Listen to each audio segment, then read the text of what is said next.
pagi, apa kabar saudara? Senang sekali saya Seralia dapat menjumpai Anda dalam berita Riau Kepri hari ini. Sejumlah informasi terhangat telah kami siapkan untuk Anda. Berikut diantaranya.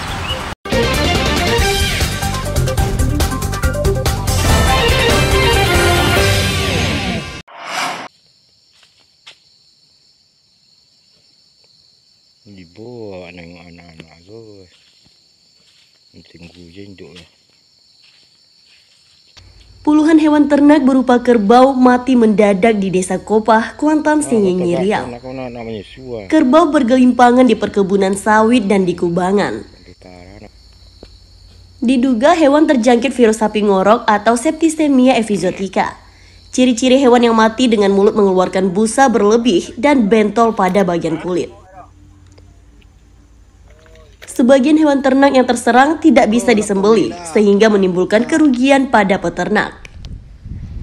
Guna mengatasi agar wabah tidak kian meluas, peternak diminta supaya tidak melepas hewan peliharaan. Peternak diminta mengandangkan hewan peliharaannya dan menjaga kebersihan kandang. Pemerintah kabupaten melalui Dinas Peternakan tengah berupaya untuk mengatasi wabah tersebut.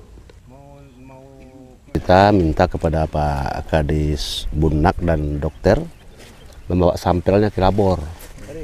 Kita lihat apakah ini mati karena virus atau wabah bakteri atau karena ada keracunan. Ini mau kita lihat secara langsung sehingga secara ilmiah nanti akan dikaji.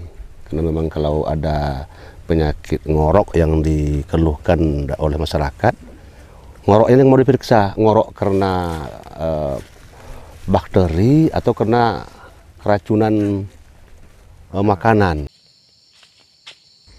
Dinas Peternakan tengah memeriksa sampel hewan yang mati tersebut untuk memastikan jenis penyakit yang mewabah tersebut.